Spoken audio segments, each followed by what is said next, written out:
Պարոն Պապյան, չխանգարելով,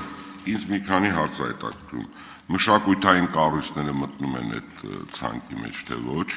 օրինակ վերցնենք սիմֆոնիկ նվագախումբը կամ մի կոմպոզիտոր, որը որ մի երգ ու չգիտեմ ինչ է գրում։ Երկրորդը, դուք որ ասում եք հասույթի, որ պահից սկսված, եթե ինքը գումարը փոխանցում է, հետո տարեվերջին պետքա շահութահարկ տա, ինչ հաշվարկի արդյունքում է դա տեղի ունենալու, եւ երրորդ հարցը կամ երրորդը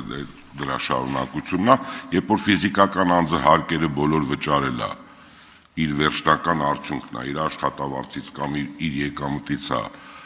վճարում, այդ դեպքում ինչ է լինում, որտեղ նա արդեն հարկերը վճարած ֆիզիկական անձ է, եկամտահարկը վճարել է, ունի օգուտ, այդ օգուտի հաշվին ուզում է բարեգործություն անել։ Եվ բարեգործական հիմնադրամի ինստիտուցիոնալ իր նշանակությունը ինքը այդ գումարները տարբեր տեղերից գալիս է։ Շնորհակալություն հարցի համար, պարոն Սուքիասյան։ Ուրեմն այսօր հարկային օրենսգրքի 123-րդ հոդվածը կոչվում է այլ նվազեցումներ։ Եվ այդ այլ նվազեցումների մեջ բազմաթիվ կետեր կա, եւ մենք ընդամենը 1/5 մասում ավելացնում ենք 5-ի 1 նոր կետ,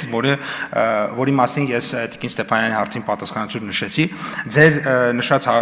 ձեր հարցի առաջին մասը, արդյոք մշակութային հիմնարկները մտնում են թե ոչ, այս պարագայում ոչ, որովհետև միայն դրված է տարական, հիմնական, միջնակարգ, արհեստագործական, միջին մասնագիտական, բարձրագույն մասնագիտական ծրագրեր իրականացնողները, որոնք լիցենզիա ունեն եւ պետական եւ համայնքային նշանակության կազմակերպությունների մասին է,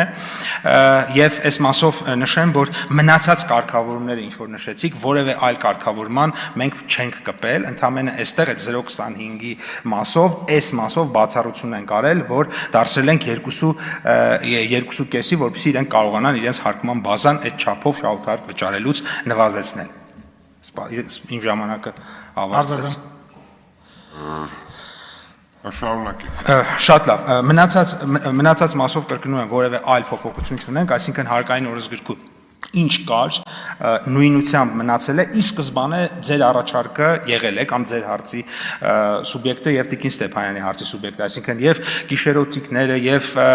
ուրեմն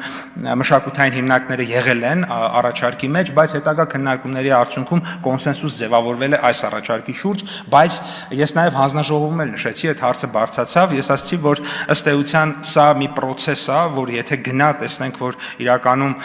օկտավետ է, ինքը պիլոտային է, մենք կարող ենք ընդլայնել, այս առումով որոշակի զգուշավորություն ենք ընդամենը ցուցաբերել, հաջորդ փուլերում բնականաբար արդյունքներից կախված կորոշենք ինչ որ ուղղությամբ ինչ վերանայումներ անել։